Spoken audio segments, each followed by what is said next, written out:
स्वदेशी न्यूज 24 सामान्य जनतेचा आवाज। आजच्या नागरिकांचं जीवन गतिमान झालं असून या गतिमान जीवनात ते घाई गडबडीत नमाज पढतात। त्यांनी असं न करता शांत चित्ताने प्रसन्न मनाने जसे काही आपण साक्षात परमपिता परमेश्वर अल्लाह समोर उभे आहोत अशी नमाज पढावी असं प्रतिपादन मुफ्ती खलीलुर रहमान यांनी केलंय। शनिवारी रात्रीच्या सुमारास शहरातील साबुणबेस मोहल्ल्यामध्ये खानकाहे जितूर यांनी आयोजित जिक्र आणि सुलूकच्या बैठकीत मुफ्ती खलीलुर रहमान बोलत होते। पुढे बोलताना मुफ्ती खलीलुर रहमान म्हणाले की आजच्या विज्ञान युगामध्ये प्रत्येक नागरिक ऐहिक सुख मिळवण्यासाठी मेहनत करतो, घाम गाळतो, परंतु अल्लाह ईश्वराच्या नामस्मरणासाठी कोणाकडेही वेळ नाही। आज प्रत्येक शहरामध्ये ग्रामीण भागामध्ये मोठमोठ्या मस्जिद उभारलेल्या आहेत। या ठिकाणी नित्य नियमानं 5 वेळा नमाज अदा केली जाते। मस्जिद केवळ नमाज अदा करण्यासाठी नाही तर त्यामध्ये परमपिता परमेश्वर अल्लाहच्या नामस्मरण सोबतच कुराणचे वाचन देखील दररोज व्हावे।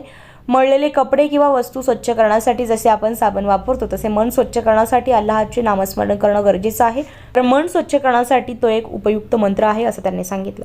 मन स्वच्छ असेल तर तुम्ही नमाज शांत मनाने अदा करू शकता। महिलांनी स्वयंपाक करताना, भाज्या चिरताना टीव्ही मोबाईल पाहू नये, कारण त्या स्वयंपाकामध्ये सात्विकता राहत नाही। त्या स्त्रीच्या मनात आलेले विचार त्या स्वयंपाकात उतरतात, त्यामुळे जेवण सात्विक राहत नाही। कुटुंबातील सर्व नागरिकांना जेवण करताना टीव्ही मोबाईल पाहू नये, कारण जेवत असताना टीव्ही मोबाईलच्या स्क्रीनवर चालणारे विचार तुमच्या पोटात जातात, त्यामुळे जीवनातील आनंद लुप्त होतो, माणसाची चिडचिड वाढते, घरामध्ये कलह निर्माण होतात। महिलांनी बालवयापासून आपल्या लेकरांवर चांगले संस्कार करावेत, ज्यामुळे भविष्यात ते एक चांगले नागरिक बनतील। आज प्रत्येक देशात मुस्लिम नागरिक समस्याग्रस्त आहे। त्यांनी नमाज पठण सोबतच कुराण वाचन आणि अल्लाहचे नामस्मरण करावे, आपले आचरण विचार शुद्ध ठेवावेत। या कार्यक्रमाचे प्रास्ताविक मुफ्ती कलीमबेग मिर्झा यांनी केले।